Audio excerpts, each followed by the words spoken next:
Good evening. Evening to you too, Dave.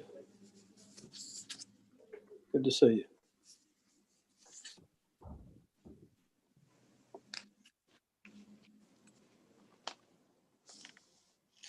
And Kenny, I see that you're down there muted and you're standing by for the second public hearing. We are live. You're ready. All right, we are now live on YouTube, so we will reconvene the Board of Supervisors meeting for Orange County. And because of interesting aspects of the law, because we have gone to a Zoom meeting, the 4 attending board members have to identify what building they're in. And I will start off with, I am in the Gordon building in the town of Orange. Mr. Johnson? I am likewise in the Gordon building in the town of Orange. Mr. White? I'm in the Gordon building, town of Orange. And Mr. Frame? I'm in the Gordon building of the town of Orange. Very good. Now that we have done with the niceties, we will go ahead and start with public hearing number 3. Mr. Chairman, Yes. the county attorney, if I may, I think we should clarify that not all 4 members are at the same spot in the Gordon building, though. Yes, we are in different rooms due to technology issues, and we're spread out between the boardroom, an administrative room, a workroom, and a other staff room. So we are in 4 different rooms within the Gordon building, and that helps us not have feedback and other technology issues. Is that good, Mr. Latchney? Perfect. Thank you. Yes, indeed. Yes, indeed. All right. Hearing number 3 is SUP 20-01. The Board of Supervisors will consider an application from Mid-Atlantic Pyrotechnic Arts Guild for a special use permit to discharge fireworks on tax map parcel 61-32, which is owned by Cardinal Garden and Gun, LLC, and is located on Woolfolk Lane. The property contains 127.544 acres and is zoned agricultural. The subject property is in the Agricultural 2 designation on the recommended future land use map.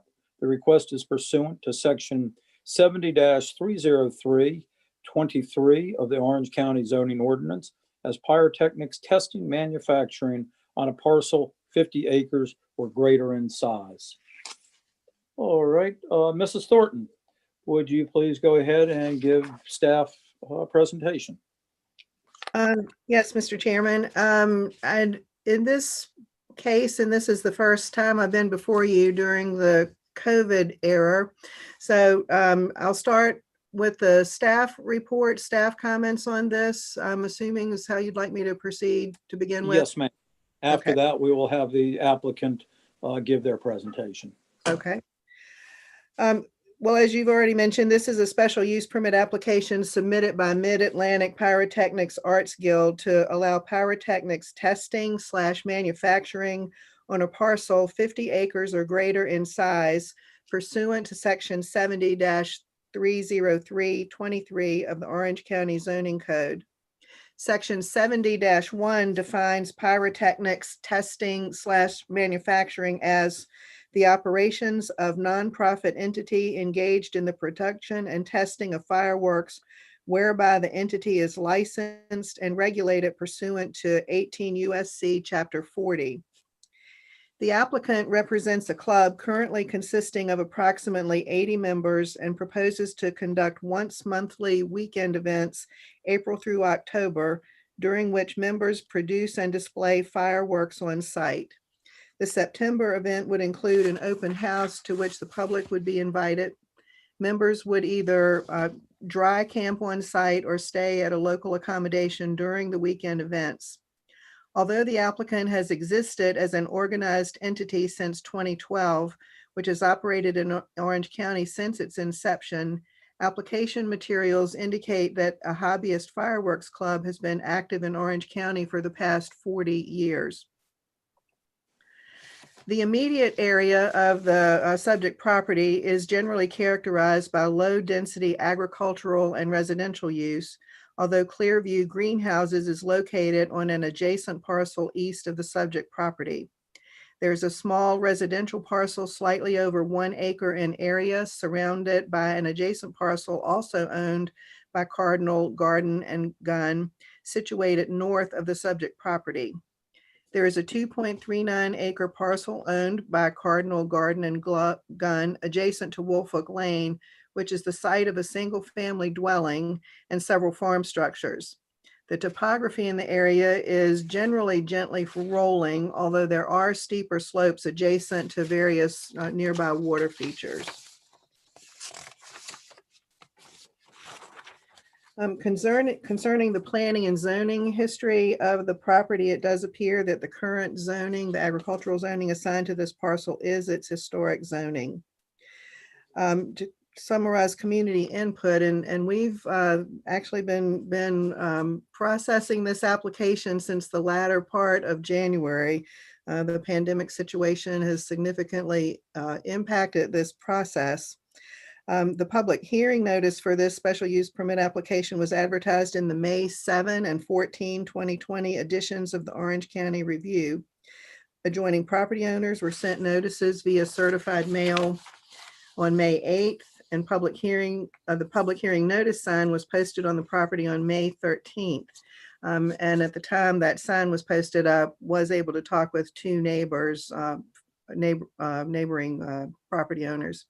At the time the staff report was written, no public comments had been received. We had received some inquiries, but once we began the process of receiving public comment, as everyone is well aware, we did get quite an influx of written comment on the proposal.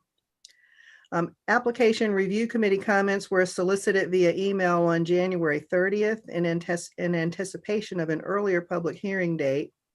On February 7th, Mark Wood of the Virginia Department of Transportation communicated that he had conducted a site visit to inspect the entrance and site distance, and that he had no objection to the application. He further stated that a VDOT land use permit would not be required in association with the proposed use.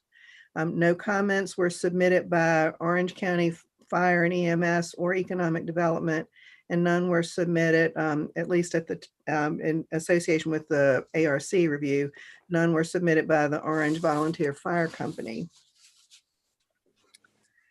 In granting a special use permit, section 70-141 of the zoning ordinance states that the Planning Commission and the Board of Supervisors shall consider whether the proposed use would further the purposes of the comprehensive plan and the zoning ordinance, whether it would threaten the public health, safety, or welfare, whether it would be compatible with its surroundings, whether it would impact the environment or any natural, scenic, or historic features, and whether it would result in a substantial detriment to the surrounding property. So the property is situated in an expansive area zoned agricultural near Lahore. As previously noted, the area is characterized by agricultural and low-density residential uses. Clearview Greenhouses LLC is located on an adjacent parcel. I believe the application materials indicated that some, at least at times, cattle are pastured on the parcel, although I did not observe any during the time of the site visit, but I did notice livestock and chicken coops on nearby properties. The subject property is located in an expansive area which is designated as Agricultural 1 on the recommended future land use map. The purpose of the A1 land use category is to protect the rural, agricultural, historic, and conservation areas of the county by preserving open space, limiting population, and allowing little or no development other than agricultural and forestal enterprises, farm markets, homesteads, and larger estates. That's taken from the 2013 Orange County Comprehensive Plan, page 25. The proposed use would be intermittent and require little in the way of additional infrastructure over time, thereby preserving open space. Concerning impacts to public health, safety, and welfare, the proposed use would be expected to create intermittent noise impacts on surrounding neighbors, and conditions are proposed to limit such impacts by limiting hours of discharge. Providing that the applicant / property owner adheres to all federal, state, and local regulations pertaining to storage of explosives and fireworks displays, no other adverse impacts are anticipated. Concerning impacts to environmental, scenic, and historic assets, there are no significant historic assets or unusually significant scenic assets in close proximity of the proposed use. The parcel does include 2 ponds, 3 streams, and inclusions of both moderate and high shrink swell soils. Along Pamunkey Creek, which forms most of the western property boundary, wetlands and floodplain exist, and that portion of the property lies within the Lake Orange Dam inundation zone. There are steeper slopes around the water features. Provided that the applicant thoroughly clears all debris from the property following events and prevents trash from entering the creek, there should be no adverse impacts on sensitive environmental features associated with the proposed use. And I'll just pause here to indicate that we did receive among the public comments concerns expressed about potential bald eagle nesting locations, but the locations were not verifiable if they are close by. Concerning compatibility with the surroundings, this proposal should be generally compatible with the surrounding land uses, provided that the applicant adheres to the proposed conditions, which generally would formalize practices the applicant already observes. The Planning Commission and the Board of Supervisors may modify, remove, or otherwise edit these proposed conditions, as well as add other conditions as deemed appropriate. There are no anticipated significant impacts to services provided by the county in association with the proposed activity. No significant physical impacts are expected in association with the proposed land use, although some additional tax revenue will be generated by visitors to the area.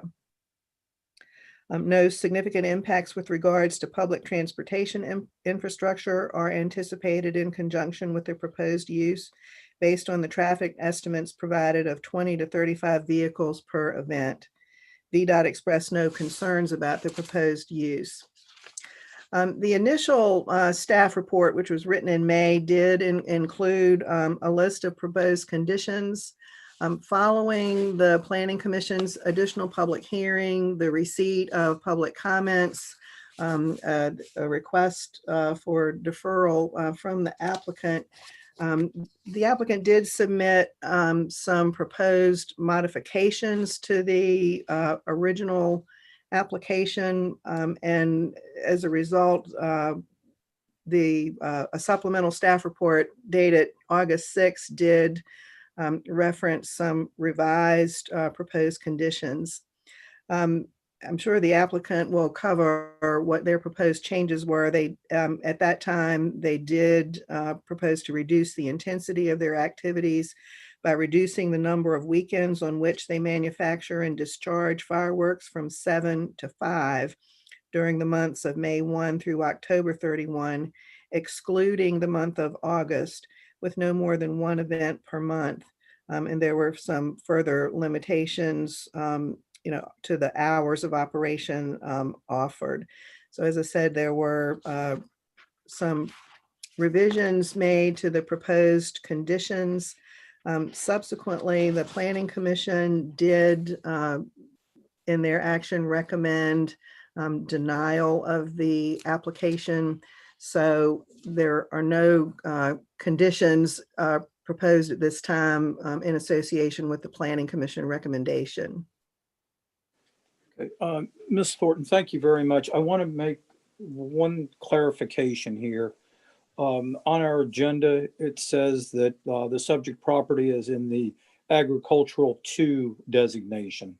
And in your report, you stated agricultural 1. I just want to make sure which one it actually is. It actually is 1, and I'm sorry. And that was a mistake that I carried over from my initial staff report. It is actually in A1.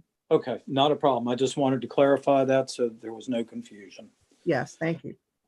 All right, very good. Any questions from the board at this point for Mrs. Thornton? Okay, hearing none, I would ask the applicant to go ahead and make a presentation if he so desires. Mr. Hotstetter?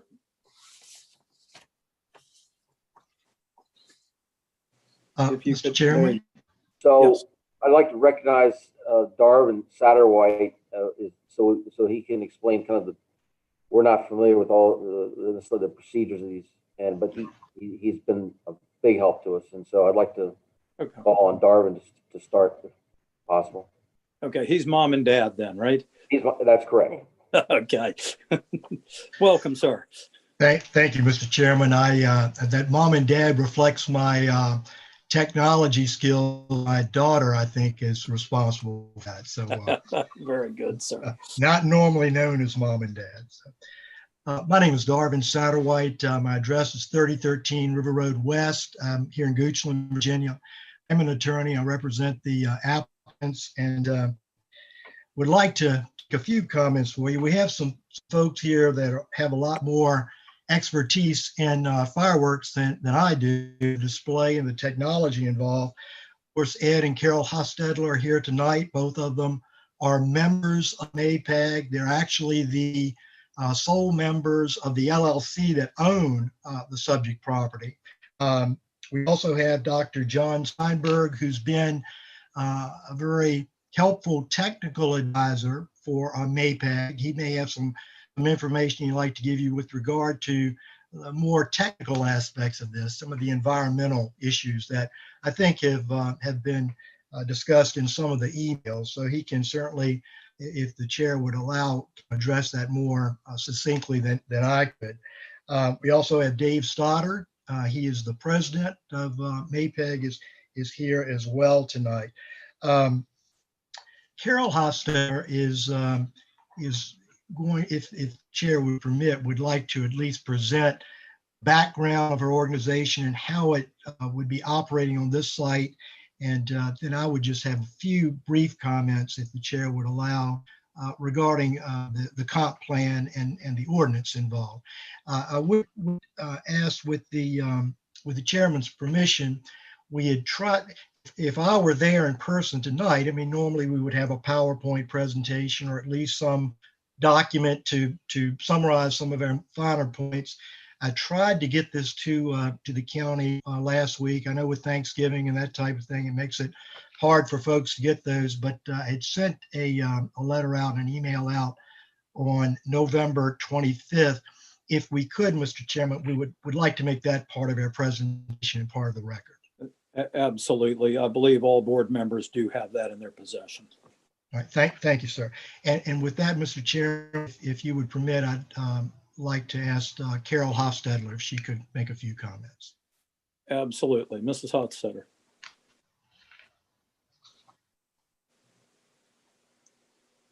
There you go. Okay. Thank you, Mr. Chairman. Thank you for the opportunity to come and discuss some of the background for our special use permit, and then address the general categories of the public comments that had been received during the open comment period during the planning and zoning phase of this application. And I don't want to repeat what Mrs. Thornton has already said. MAPAG is a hobbyist fireworks club with approximately 80 members. It's important to note that at least half of those in any given year are Virginia residents. The club holds a license issued by ATF, but we are a nonprofit entity, not a commercial entity. We generally hold meetings once a month, April through October. So those were the 7 months that were in the original application. Meetings are focused on teaching, safety, sharing ideas, building and testing and shooting fireworks. As we've noted, Orange County has been the home of a hobbyist fireworks club similar to MAPAG for more than 40 years. We are happy to report that we have an accident-free record. our liability insurance policy remains claims-free. In the 40 years since the Fireworks Club has operated in Orange County, there have been no accidents or injuries and no incidents that resulted in any violation of law or legal action. First, before I go into addressing the public comments, I would like to give a little bit of a timeline so that everybody understands how we got to this point. Dave Stoddard, our club president, normally prepares the dates for our club meets and then prepares applications for the entire season of permits at one time at the beginning of the year. And he did that in January of 2016. In March of 2016, county administration expressed an interest in some alternative way of handling the MAPAG fireworks activities rather than issuing several display permits. On March 22nd, 2016, the MAPAG members met with the Orange County Administrator, Orange County Attorney, and Mr. Crozier, District 4 Supervisor. I think all of our attendees felt like that meeting was positive. On March 24th, the Orange County Attorney forwarded proposed language to MAPAG, to Dave Stoddard in particular, for review to make sure that this upcoming change accurately reflected what we do. On July 12th, the Orange County Board of Supervisors voted unanimously to amend the county code to allow pyrotechnics testing and manufacturing on a parcel 50 acres or greater in size upon the granting of a special use permit. In October of 2016, as we began preparing for this permit application, we had a survey of the Jenkins property and found that there was 47 and a half, estimate between 47 and 48, not the 50 acres required to meet the SUP application. In March 2017, we contacted the planning office and asked about the option of leasing an additional 2+ acres to make it to the 50, or going with the 47 point whatever. The planning office reported back that the SUP requirement was that the entire parcel be owned. So that's the following month, that's when my husband started the search for another piece of property that would be in a area that was less densely populated and that would meet the requirements. On January 7th, 2019, we purchased the 127 acre parcel on Wolf Oak Lane. And in January 2020, we submitted our SUP application. Public comment period ran for a number of months, as Mrs. Thornton's already said. Many of these letters, though, were based on hyperbole, hysteria, misinformation, and in some cases, intentional disinformation. In all but one instance, the claims were not vetted. The one that was vetted was the one that Mrs. Thornton mentioned about the eagle's nest. Many who wrote letters were unaware of our existence prior to the public notice.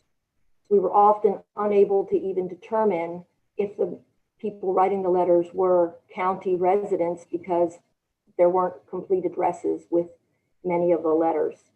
As time passed, people even submitted multiple letters.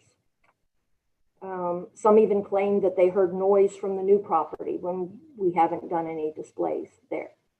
So I have to say, on a personal note, there were times when I could not read any more of these letters because there was so much misinformation in there. I mean, I felt like I was a bad person just for submitting the SUP. So I realized that people get stirred up, but the bottom line is that the bulk of our neighbors, our adjacent neighbors, are not opposed to our SUP application. The farmer who uses our land to graze his cattle and raise his chickens is not opposed or worried about us having the SUP and doing our fireworks. But the complaints against our application boil down to just a few basic categories. And we don't believe that any of those constitute valid grounds to deny the issuance of the SUP. The first category is noise, and that's probably the biggest one.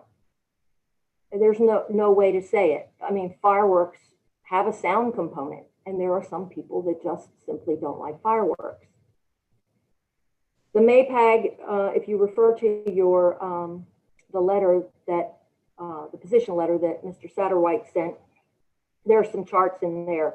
But the MAP that you can refer to, the MAPAC fireworks displays would have a sound level of about 130 decibels at the point of deflagration. Okay. However, many of those opposed to the SUP live miles away, with the vast majority 4 to 15 miles away.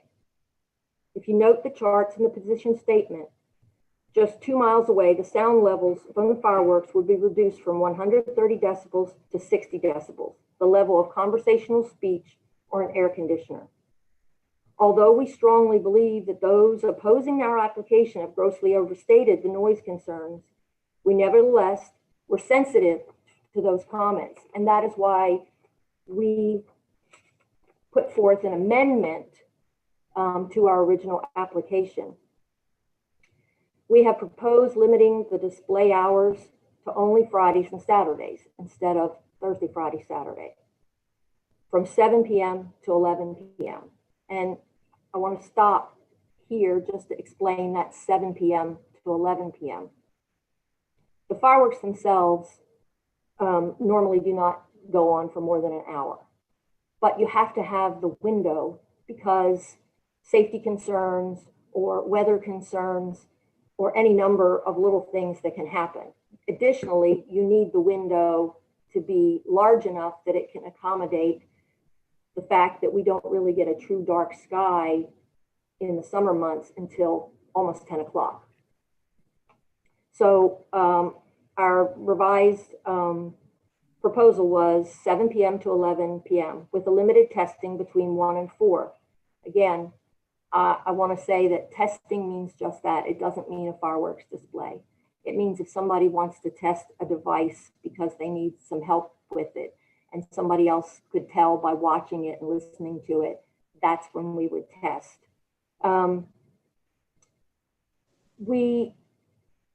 If any of you saw the display that we just recently did in November for the Orange County or Orange Volunteer Fire Company, we had a window there on our permit, and we put up a couple of single shells before we started the show. And then there was a few that had to go afterward because they didn't fire during the show. So we had to clear them out of the mortar afterwards. That display lasted 25 minutes.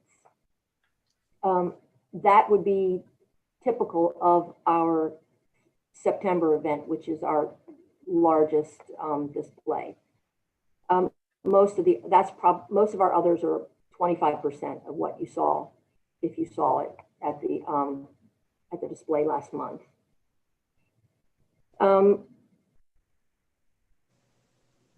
We also proposed by amending to reduce the displays from 7 months out of the year to 5 months, May, June, July, September, and October, with only one weekend in any month. And there will be no discharge or displays in April or August.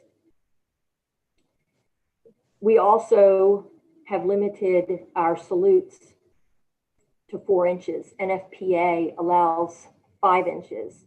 We are reducing that down to 4 because by reducing it to 4, the volume of the pyrotechnic material inside is reduced by 49%, which should also help with a reduction in the sound level.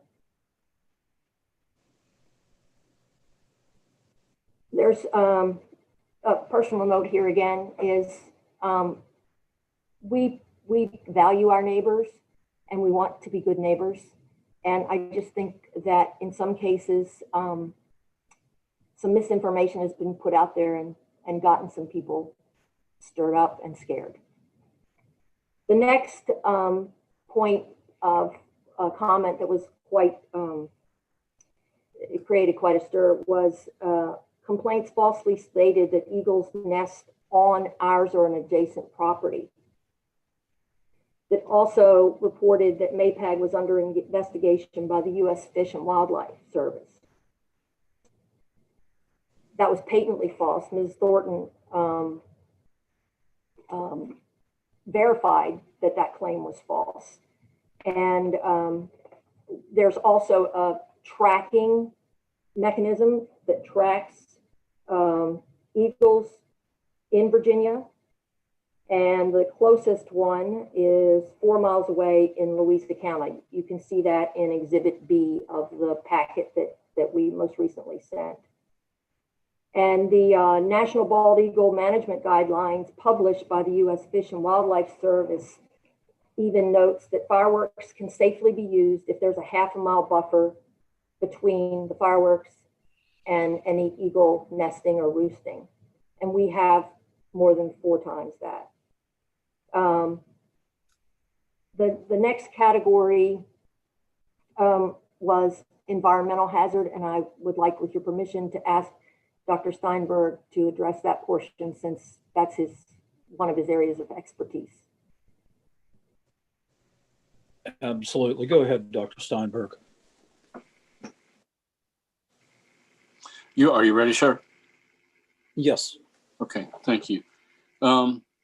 Before I start on the environmental thing, and I believe I'll keep my total remarks to about 5 or 6 minutes. I have a bifurcated career. I'm a fireworks technical expert. I serve on the NFPA technical committees that write National Fire Code. Matter of fact, our chair is the former fire marshal in Virginia, Glenn Dean. Worked with for many years. As a member of 3 technical committees on NFPA, I write over 10 documents or codes and standards. We work with NFPA staff. And the reason for that lengthy introduction is I've had any number of staff reports, and I would really like to compliment Ms. Thornton. This is a rather technical issue, and as I listen to your staff person's report, I have to compliment it on its objectivity, its accuracy, and its completeness. That was really an excellent report. You're lucky to have her. Now, with respect to the environmental part, my background is as a practicing physician. I'm an internist by training. My undergraduate work is in chemistry. I have been asked at prior instances as an expert to comment on the environmental hazards of fireworks, which is one of the chief arguments used by people who would oppose fireworks irrespective of environmental concerns, and make no bones about it. But when pressed for objective material, tend to give an environmental concern. As I said, I'm already 2.5 minutes into 5, and I want to be brief. I want to make 3 points. I have submitted, as Mr. Satterwhite has provided you, with a 5-point summary statement that you have in your packet. But the remaining 3 points that I want to summarize are, in the fireworks world, and I've been a consultant for over 20 years, worked with industry, American Pyro Association, NFPA, et cetera. The most heavily utilized fireworks discharge area and the most well-studied is Lake Buena Vista outside of the Disney properties in Florida, where fireworks displays are conducted nightly, 365 nights a year, and have been done so for decades. And analyses of the lake sludge, the mud on the bottom, and the water over the years have shown that there are no Environmental Protection Agency concerns, no hazards to wildlife or to the water table, that fears of toxicity from heavy metals or other detritus from fireworks are simply not found on objective study. So too with the respiratory hazards for people in the area of fireworks discharge. And we have quite a good track record of studying this, including indoor use of fireworks in arenas. Now, the second of 3 points is that many of the objections submitted in the studies offered by opponents to the SUP were based on consumer fireworks. And consumer fireworks are a very different animal from display fireworks. Consumer fireworks are manufactured commercially, mostly in China, with a smattering from Brazil or India or other countries. And I am not aware of the finding of toxic materials in consumer fireworks imported into the United States. We have a fairly good screening program, but the display fireworks that MAPAG will be using are a much more rigorously regulated product with much tighter chemical controls. And indeed, much of the material that will be displayed by MAPAG is manufactured with chemicals of known purity on site by the members. So I'm not concerned that there is either validity to the studies offered or a health concern as a physician and an expert in fireworks from the proposed use of display fireworks. And finally, in summary, I do have an interesting background. I'm a practicing physician in primary care medicine as an internist. I work in the fireworks field. I have a chemistry background.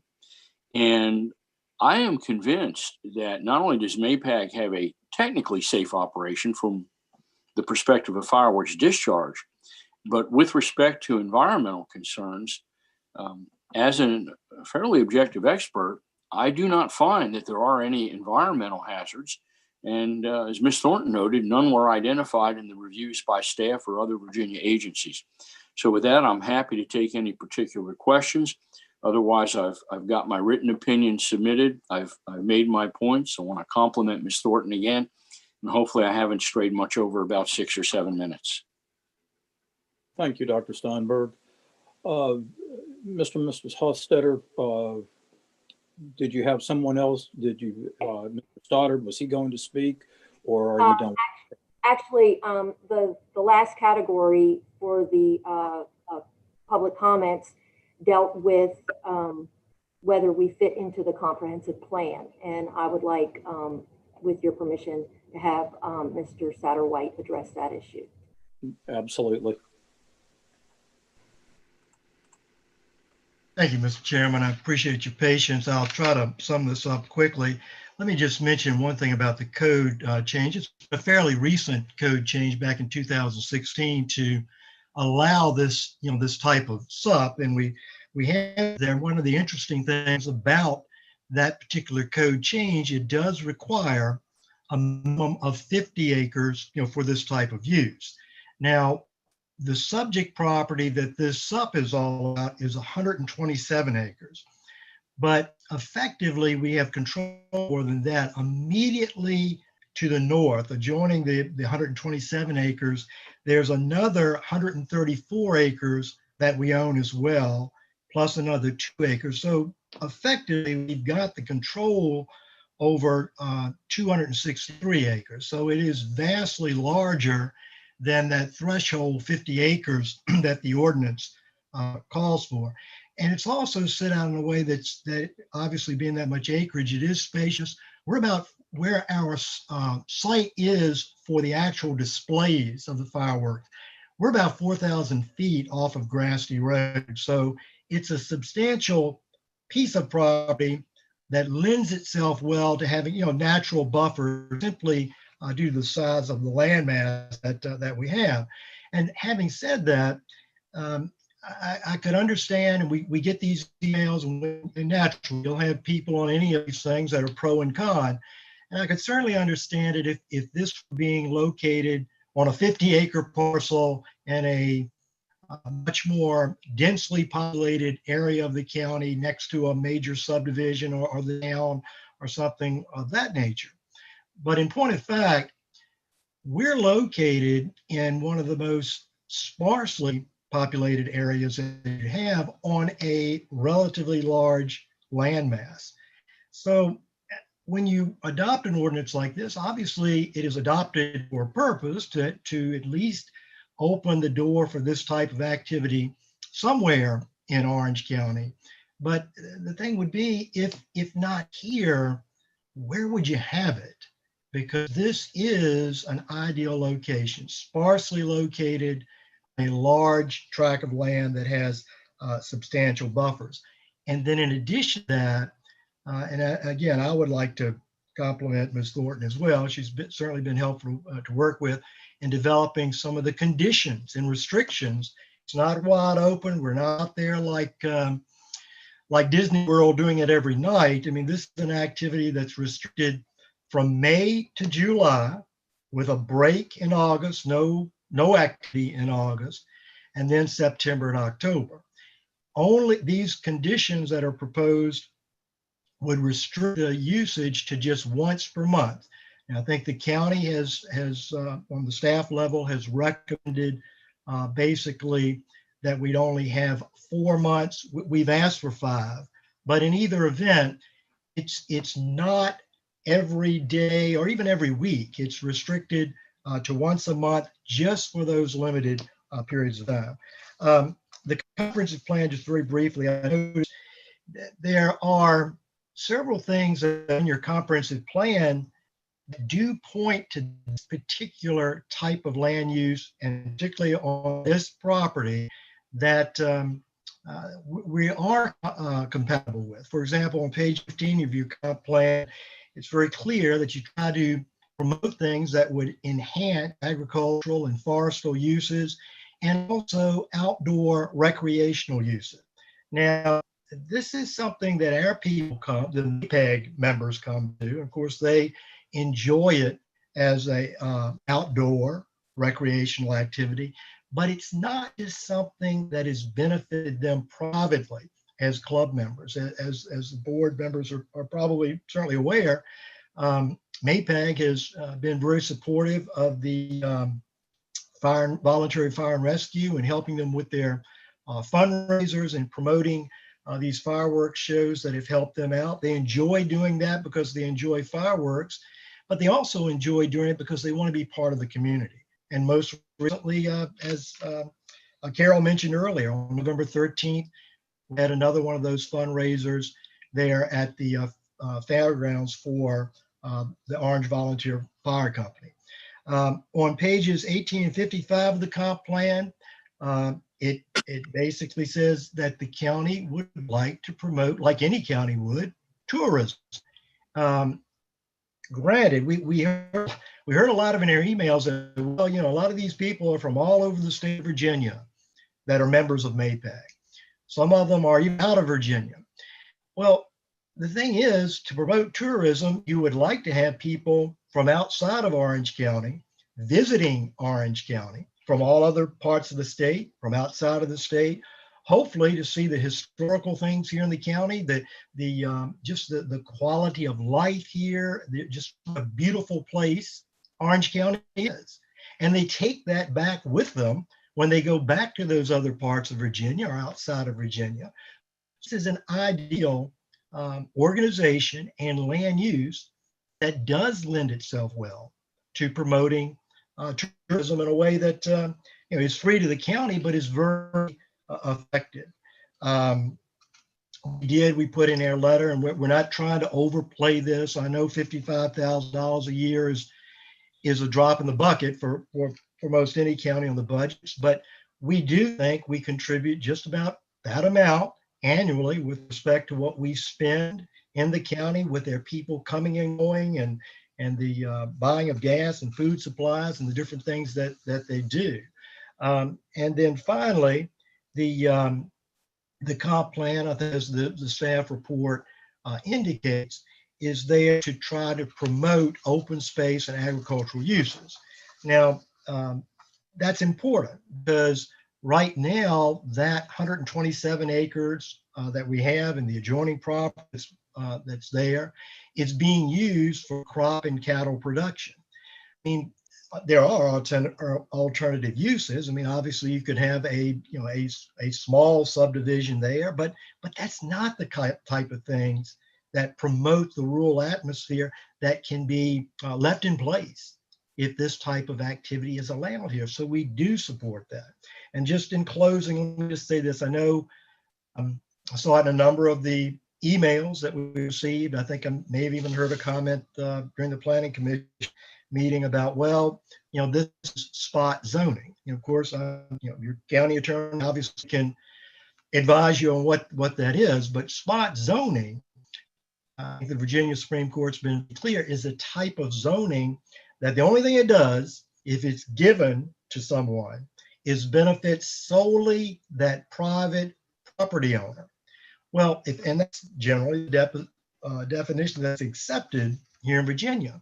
But this cannot be spot zoning if those very things that we've alluded to and that your own staff report alludes to as being benefits to your county with respect to promoting tourism, enhancing the ability for agricultural activities to go on at that property and the adjoining properties. So it does have a beneficial use to the community. So by definition, it certainly can't be spot zoning. We would ask the board to look upon this favorably. We think it is a good land use in that area. We think it's good for the county. We think it enhances the quality of life here in the county culturally and socially, and just things like I mentioned, in helping out the fire and rescue and those type of activities. Obviously, you wouldn't have the fire and rescue promoting this type of activity if it weren't something that the citizens from time to time like to come to enjoy. So, Mr. Chairman, we'd be happy to answer any questions that you might have, and technical questions, I'm sure one of our folks here could answer for you. Thank you very much. Thank you, Mr. Satterwhite. All right, at this point, we'll open this up for board discussion. Mr. White, you have anything to say at this time, or? I don't think so, Mr. Chairman. I mean, there's a lot of material that we're still in the process of reviewing. I'm happy that you caught and clarified the land use category as being A1, not A2. That's as those of us who are familiar with the comprehensive plan, that is a rather profound difference between the permitted uses in those two areas. And so that will be one of the key to our determination, I think, going forward. And I think, it's one of the things that I think we have to review in detail is the exact last and maybe best and final, if you want to think of it that way, list of conditions. I think it's a little bit of a moving target still in my mind. I've seen certain things, but not others that have been formalized into a set of conditions that would become part of an SUP. And I don't think we have that yet, to the best of my knowledge. Sandra might be able to address it further, but I don't have it in my possession at least. All right, very good. Mr. Frame. Yes, I'd like to ask the question. Does MAPAG conduct any operations elsewhere? No, sir, we do not. Thank you. Mr. Johnson. Your speaker, Mr. Johnson. Thank you, sir. Is that better? Yes. No comments or questions at this time. Okay, very good. Mr. Latchney, are you still online? I am here, Mr. Chairman. Yes, sir. Okay, I would like a clarification regarding special use permits in general. Where I originally came from, special use permits were typically issued for an ownership or a period of time. I've not seen that occur on a regular basis here in Orange County. Is that something that is acceptable for an SUP to be based on a time frame before there's a need for renewal, or how does that work? Well, it's a land decision, so you can't base it on ownership, but okay, because it's a land use decision. But the time issue is not a settled issue. some jurisdictions will sometimes put an initial time period on SUP, 3 years or something. The Supreme Court's never ruled on the propriety of it. I'm okay with it if we want to do that, that we say, you initially limit it. I mean, a lot of businesses, that would be a problem because they're seeking financing, but in a situation like this, I don't see that as a problem. So I do think you could put some sort of an initial time period on there. All right, very good, very good. Mr. Chairman, I actually had one question that I would like to pose as I was looking over my notes. I heard two different terms used, and I want to make sure I have a good understanding of the difference, if there's a difference.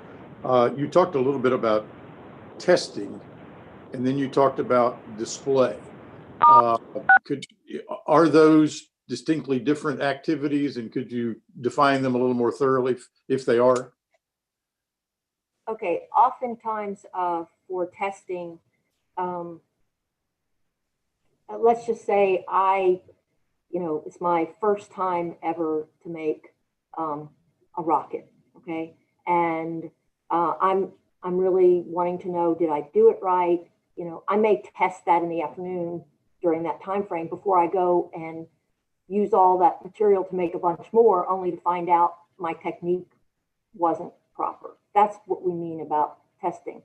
Display is more often what I didn't cover, but our group eats a dinner together, and then if people have made things during the day, or if they've been working on it for several months and it's finally finished, so we collect those items.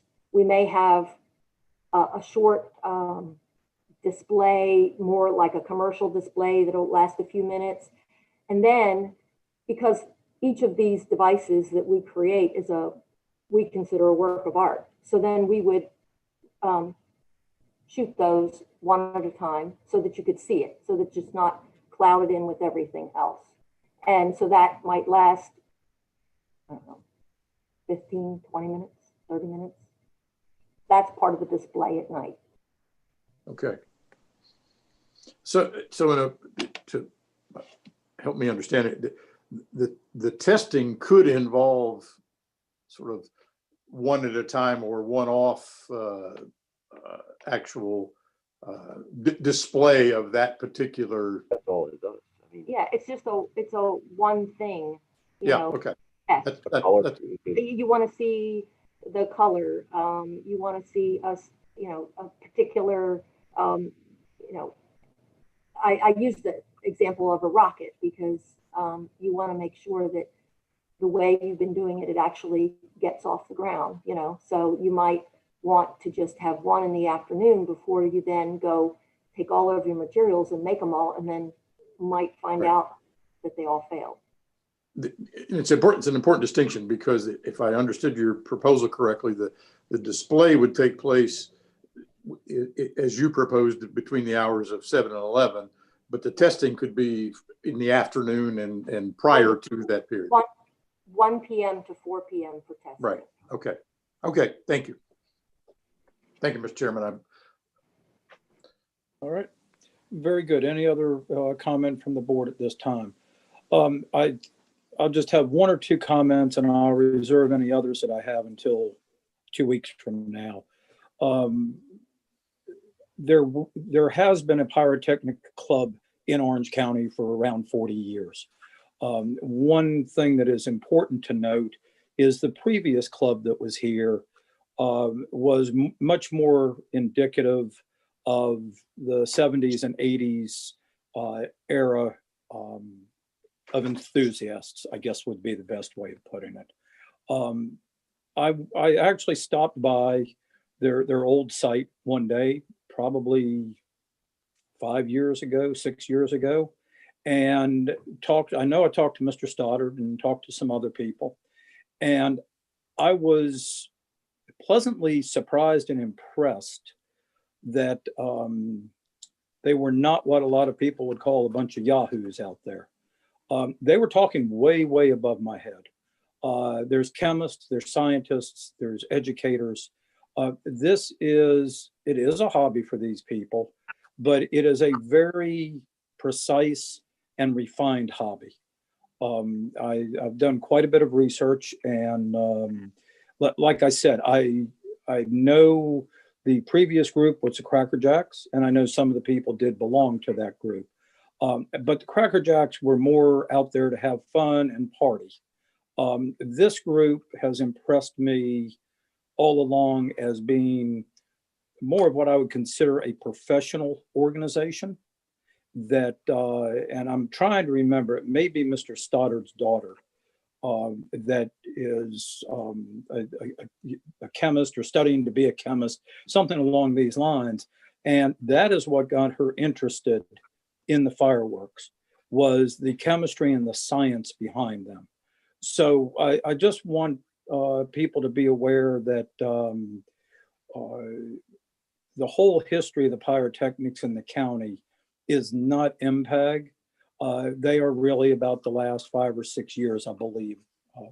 If somebody needs to correct me, that's fine. But they are the recent and much more concerned about the community. And I'll reserve any other comment for our second meeting. So anybody else have anything? Yeah, Jim. Yes. I used to visit the Cracker Jacks when they were doing their displays. Right. Being a supervisor, I did get an opportunity for some invitations. And what I saw were family activities. This is not a bunch of rowdies. Family activities. Seemed that there was a church group or somebody selling hamburgers to everybody. So, and it seemed to me like the kind of thing that I would feel comfortable bringing my family to, which I did. Yep. Very good. Very good. All right. Barring anything else, at this time, because this hearing is being conducted remotely, there is no opportunity for physical public access and no opportunity for in-person public comment. However, all interested persons are invited to submit written comments for the board's consideration. The written comments may be submitted by mail to attention Allison Simpson, P.O. Box 111, Orange, Virginia 22960, or by email to asimpson@orangecountyva.gov and must be received by 5 p.m. on Monday, December 14th, 2020. The board intends to close the public hearing and consider this matter at its regular meeting on Tuesday, December 15th, 2020, after reviewing any written comments. Also, just to note, if someone had a problem with not hearing the email or physical address, you can go to the county website under administration and you will find Allison Simpson's information there. And then let's see, necessary action on said public hearing is complete at this time. Staff will add to the December 15th, 2020 agenda under old business. And at this time, we will take a very brief recess, and then we will go to public hearing number 4. And to the applicants and staff, thank you very much for your time and interest in this. Thank you. Thank you, Mr. Chairman. Thank you. Thank you.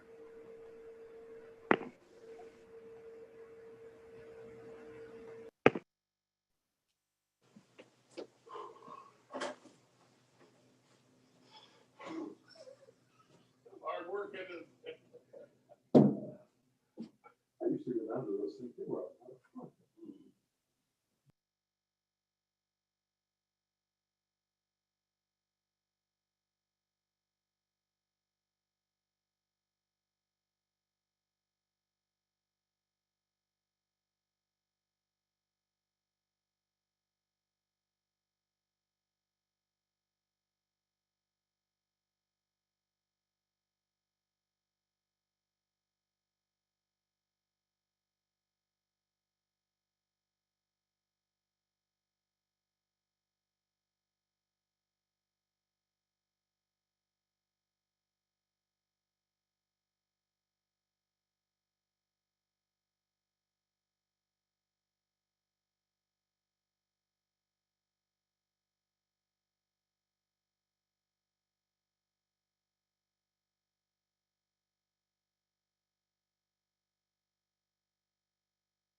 Okay, as members of the board are back, if you can get on the screen, just so that I know you're back, and then we'll get started when everybody is here.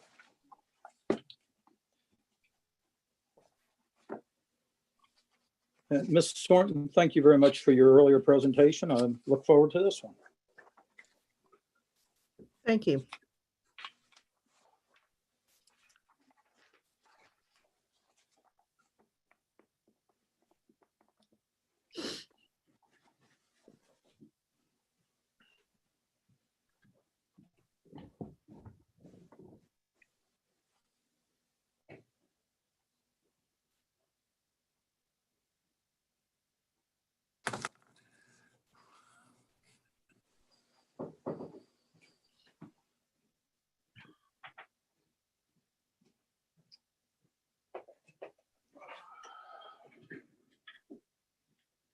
All right. Let's see if Mr. White is back. Okay,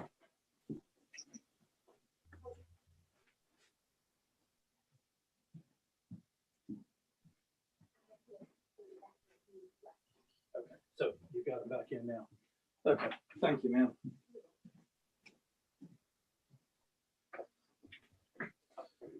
All Is it right. on that beach?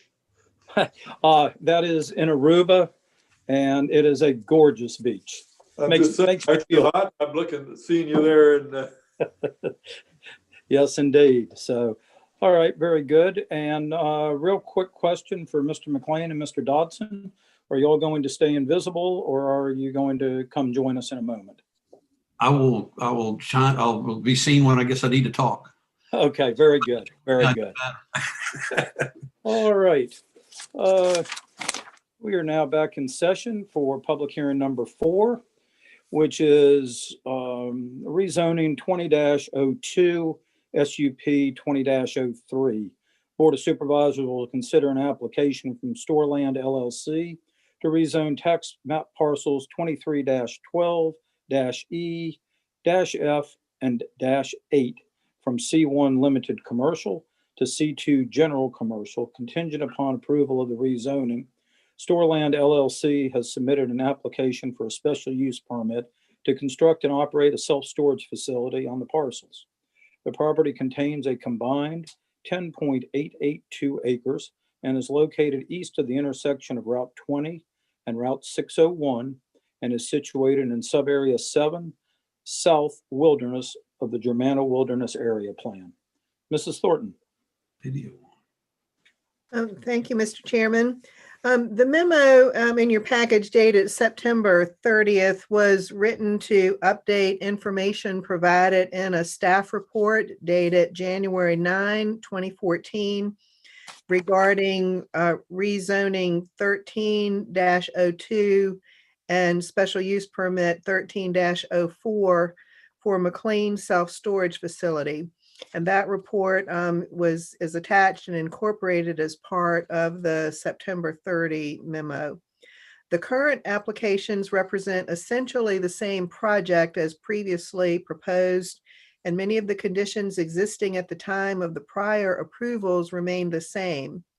In 2014, the applicant applied to rezone 3 parcels of land comprising 10.882 acres on Route 20 near its intersection with Flat Run Road and adjacent to Lake of the Woods from agricultural to general commercial or C2 for the purpose of developing a self-storage facility. The rezoning request was subsequently amended to C1 limited commercial and approved on April 8, 2014. A special use permit for the project was also approved with conditions on April 8, 2014, but expired without the owner commencing development. The following information reflects changed circumstances since 2014. So the current request is from Stephen McLean on behalf of Storeland LLC to rezone property from limited commercial C1 to general commercial C2 and for a special use permit to develop and operate a self-storage facility pursuant to section 70-483 subsection 10 of the zoning ordinance. The property is currently zoned limited commercial C1, and the properties on either side of the subject parcel are zoned agricultural. The subject parcels are now included in the Germana Wilderness Area Plan, Sub-Area 7, South Wilderness.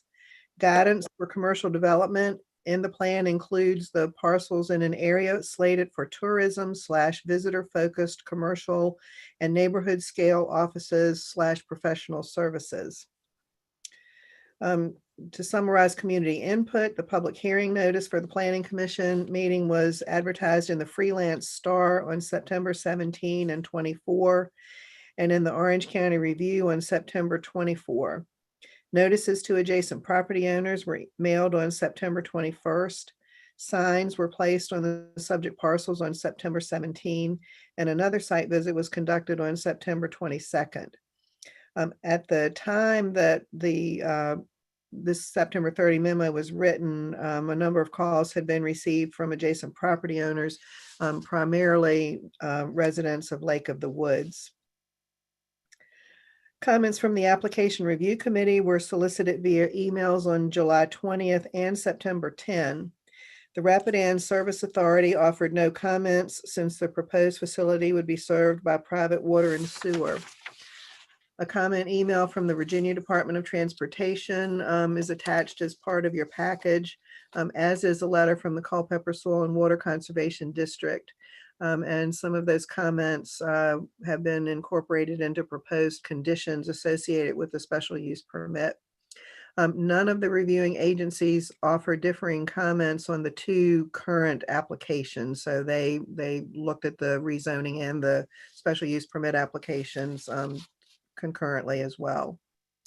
The report, I won't, unless you would like me to, I won't review all of the material from the zoning ordinance, the memo, just provided by way of analysis, the uses that are allowed in the commercial, general commercial and limited commercial district, just so you can see what the differences in uses are. Unless another board member would like it, there's no need.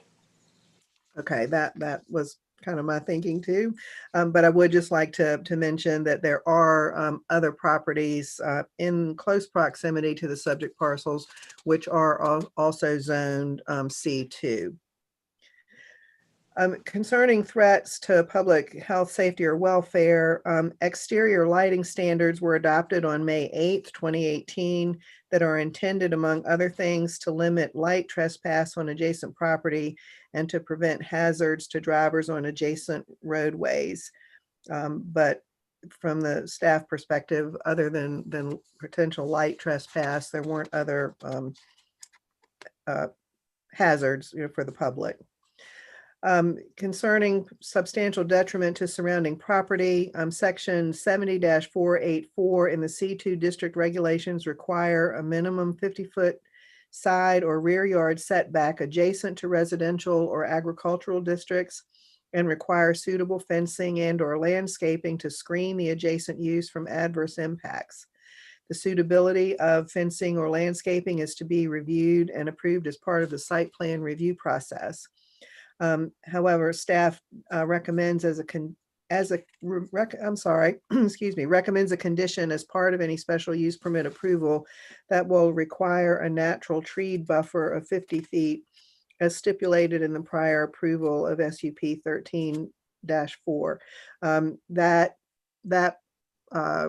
recommendation was subsequently revised through the Planning Commission's considerations and discussion. And you will notice when we get to proposed conditions that there a change there. Just a few additional comments. Impacts on transportation infrastructure. Potential impacts of the proposed use on Route 20 cannot be determined until trip generation numbers and a turn lane warrant analysis are completed for review by VDOT. Accordingly, provision of this information should be a condition of special use permit approval. In addition, VDOT has noted that landscaping for the site should not impair site distance from the commercial entrance to the property. That staff memo did recommend some conditions, which, as I said, were subsequently changed as a result of the Planning Commission's deliberations, and the resolution of approval for the special use permit, which you have in your packages, does outline the conditions proposed, and I'm glad to review those.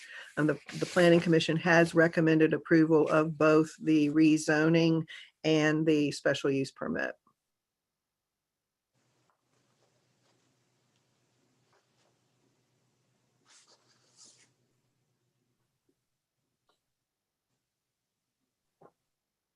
You're on mute, Mr. Chairman.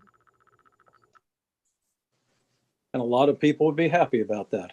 In that Mr. case, Chairman, just one question, Gordon, if I might. yes. I was on mute as well, so which is people also like. You mentioned water and sewer. I take it you're referring to just that office that exists in one of the buildings at the entrance there? Is that is the water and sewer issue limited to just an office? Is that the plan as you understand it? As I understand it, yes. Okay. All right. Okay, thanks. Yes, Mr. Frame. Yes, you said that the soil and water conservation report is the same as they did before. I haven't, I was looking through it. I did not see their report on this. Was this in the package? Am I missing it? Well, it should have been in your package at any rate. And they did provide comments in September of 20. So I don't know that their comments are exactly the same as previously. Would you like me to review the memo from Culpeper Soil and Water? Would you please? Sure. And this is a letter from Richard Jacobs, Conservation Specialist. I've reviewed the agency review committee materials dated August 31st. And the comments, as I said, the comments are the same for the rezoning and the special use permit. A site plan in compliance with the erosion and sediment control and stormwater management law and regulations is required. A no disturbance riparian buffer setback should be incorporated on the stream along the west property line. This setback should be measured from the top of stream bank and be at least 35 feet. Exceptions may be allowed for erosion control and stormwater management and utility crossings. Underground stormwater management practices are preferred to minimize the footprint of disturbance. The site drains into Lake of the Woods. Water quality protection is very important to the residents. Water quality treatment for the site development, as required by the Virginia Stormwater Management Law and regulations, should be satisfied on site. No off-site nutrient credit purchase should be allowed without due diligence to achieve treatment on site to the maximum extent practical. And I would just note that Mr. Jacobs' comments and recommendations have been incorporated into the proposed conditions for the special use permit. The Lake of the Woods requested that when they do the stormwater assessment, that they get a copy of that to make comments. So is that feasible to do that? Yes, sir, we can do that. That's fine. Thank you.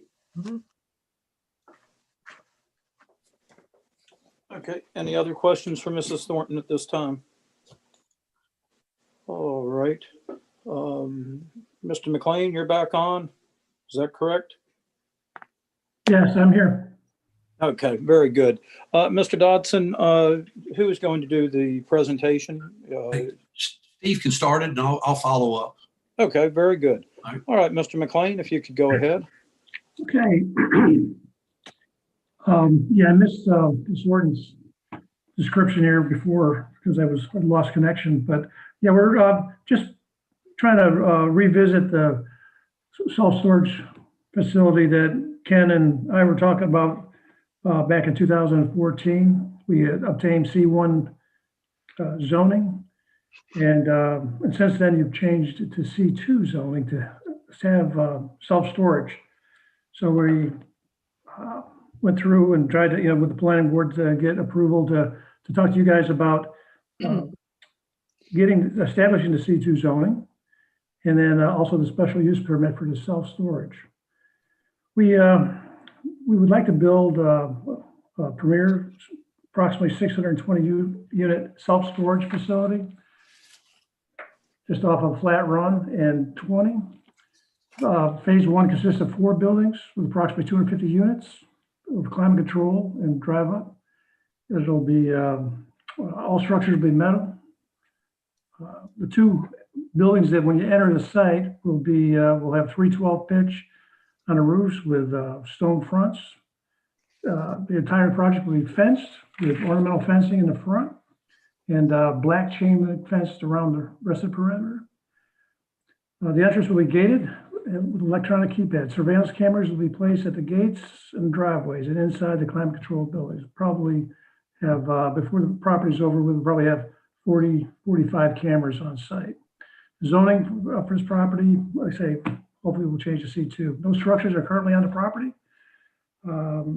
We've listed already an engineer to try to see about the stormwater management that will have to be in place, the underground systems we'd have to install, and what the grading looks like. So we're in the middle of doing that right now. There's be very little impact on the public.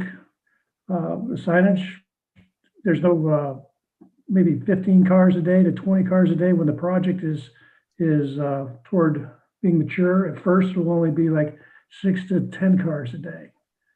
And so it won't impact the highway at all. Probably later on, we probably will have to put in a left-hand turn lane per the Virginia Department of Transportation. But at this time, we don't believe we'll have to. This property will be very similar to the one I built in 2015 and just sold recently up in Culpeper.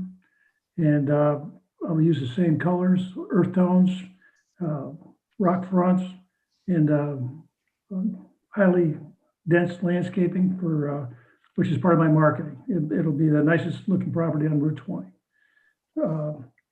The project,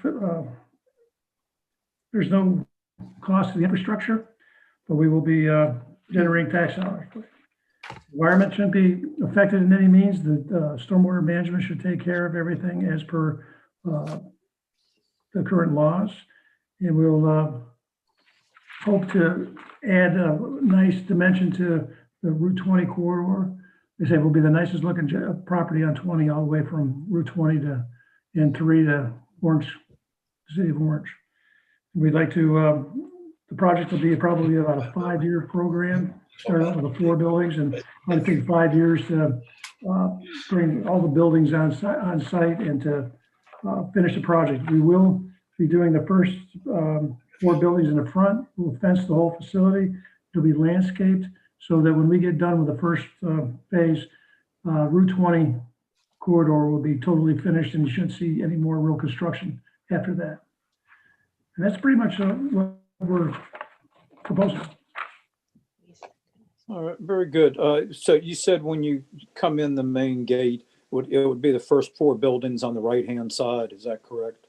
Well, I think it would be, we decided we're going to be probably doing the, I think Ken sent you an updated building layout as far as where we've got a 70 by 170 foot building on the left-hand side of the property. Okay. We do that building and then the first 3 buildings. That'll give us our mix on climate controlled and non-climate controlled units to get started. All right, very good. Thank you. Yep. Does anybody else have any questions for Mr. McLean at this time? Yes, Mr. Chairman, I had just one quick question. The surface between buildings and in the area that you've marked for RV and boat storage, is that a gravel surface? Is that going to be asphalt or paved, or what's your plan for those areas in between? Everything will be paved except for the RV and boat storage for right now. So the front and the back of the property and around all the buildings will be, in the driveways will be asphalt. The RV storage will probably be changing it around. So at first that'll be stone, but it'll be compacted and It'll be in the middle of property. So. Okay, thank you. mhm. All right, Mr. Dodson. Thank you, Mr. Crozier. What we want to bring to your attention that the property is 10.8 acres. And really what we're utilizing is about 6 acres of the property because of the boundaries, the buffer that we're putting on the back, the right side, and the front's got 100-foot setback off Route 20. We're over 35 feet buffer between the wetland delineation area. And so, you know, we've stayed away from those and try to mitigate those areas. So just wanted to bring to attention that even though this is almost 11 acres, we're only utilizing 6 acres of it just because of buffering and mitigation. We've actually taken consideration about the building in the back of the property, trying to mitigate any lights or traffic or anything that people could see, possibly even see from Lake of the Woods. So we've turned a building perpendicular to the or parallel with the back property line. We've did the 50-foot buffer, and what we proposed, if we don't even do the 50-foot buffer, is to clear 20 foot into that buffer, because again, there's a lot of natural big oak trees that really don't offer a lot of buffering. So what we would do is maybe clear 20 foot into that buffer and come in about 10 foot and plant Leland cypress about every 10 foot apart, so that we've actually created a thick row of Leland within that buffer area. So then there would be natural vegetation in that last 30 feet. There would be downward lighting around the buildings. Like I said, if you've seen any pictures of Steve's project that he did in Culpeper, it was a Class A project. We're looking to replicate that. Steve, myself, and Wells Wall would be partners in this, the Storeland development. I know a question had come up once before with Mr. Frame about in other words, we've got to follow all the state DEQ regulations with water runoff and water containment. And I know a question that came up, what does that mean? So I did ask the engineer about that, and what it is, it's a 10-year storm pre-development conditions is what the original design is just to let you know that.